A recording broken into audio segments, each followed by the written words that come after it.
I'm Tim Stevens, and this is the 2026 Toyota Corolla Cross Hybrid. The Corolla Cross, since its introduction, has earned itself a reputation as being a safe and frugal choice, but perhaps not the most exciting crossover on the market. Does the extra power and throttle response, plus the standard all-wheel drive of this hybrid model, change that equation? We're going to run you through all the numbers and then give it the full Capital One Auto Navigator review treatment to find out.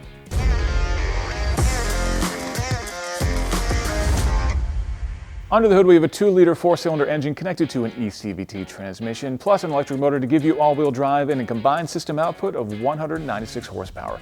You'll get 46 mpg in the city, 39 on the highway, and 42 mpg combined. Exterior details on the Corolla Cross, we have LED headlights, fog lights, and taillights. We've also got 18-inch alloy wheels wrapped in all-season tires. In terms of capabilities, the Corolla Cross Hybrid can tow up to 1,500 pounds if you get the optional tow package. Open up the power lift gate and there's 21.5 cubic feet of cargo behind the second row. Fold that down, that expands out to 44 cubic feet of cargo. Inside the Corolla Cross, we have seating for 5. Up front, we have the Softex upholstery, heated front seats, plus a heated steering wheel, and the side view mirrors are heated as well. There's a 12.3-inch digital gauge cluster behind the steering wheel, plus a 10.5-inch touchscreen here in the middle. Navigation is optional, but you can bring your own with wireless Android Auto or Apple CarPlay connectivity, plus a wireless charger down here and a 9-speaker JBL sound system. In the back seat, I have just enough headroom to be able to sit upright and just enough leg room as well. This is where the front seat would be if I were driving, and I've got a couple of inches to spare, so a reasonably comfortable place to be. We've got cup holders on both the doors, plus another pair of cup holders here in the armrest. Vents here for heating or cooling, and down below a pair of USB-C ports for keeping your devices nice and charged on the go. All right, that's all the details on the Corolla Cross. Let's hit the road and see how it drives.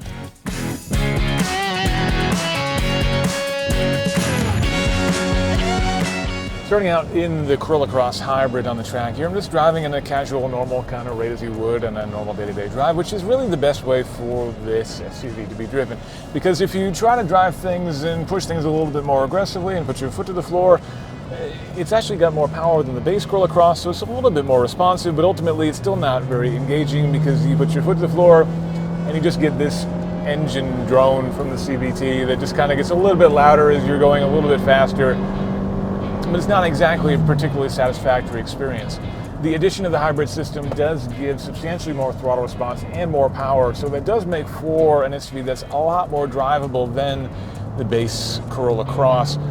But ultimately, the steering is still numb, there's a lot of body roll, the suspension is still very soft, and ultimately it's just not a particularly engaging car to drive. And that's not necessarily a bad thing. I mean, the Corolla itself has been traditionally known as a relaxed, easy to live with, frugal machine, and that lineage definitely continues on in this taller, bigger version, the Corolla Cross.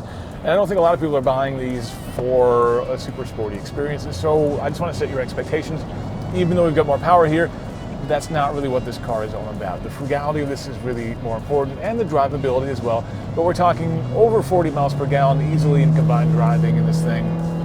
And if you drive a little bit more efficiently than I'm driving right now, you can probably do substantially better than that as well. And on top of that, when you're just driving this normally, it's a very quiet and calm, competent car for sure. The ride quality is quite good. Again, the suspension is quite soft, which isn't so great for driving like this, but is very good for driving on broken roads, bumpy roads, even highways with concrete separation joints, things like that. This is, again, a machine that feels like it's got a ride quality that's punching above its weight.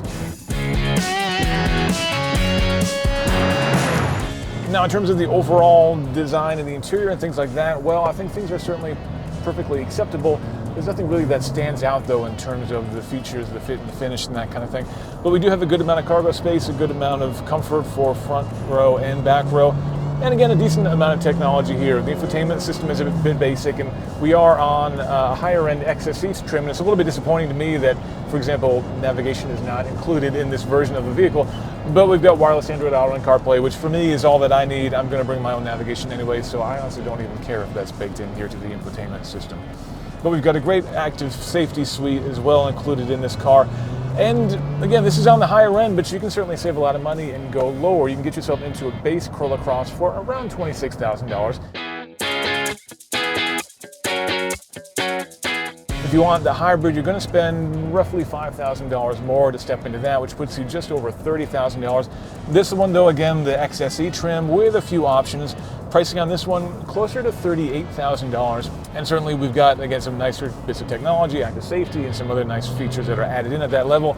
But honestly, even at the lower end trim, the hybrid is very nicely equipped, again, with standard all-wheel drive, more power, more drivability, and that's probably where I would go if I were pulling the trigger on the Corolla Cross Hybrid myself, and I definitely would go with the hybrid. I do think that $5,000 is well worth it, both for the extra power, the extra efficiency, and again, for all-wheel drive, which for me, as someone who lives somewhere where there's 4 seasons, is a nice thing to have.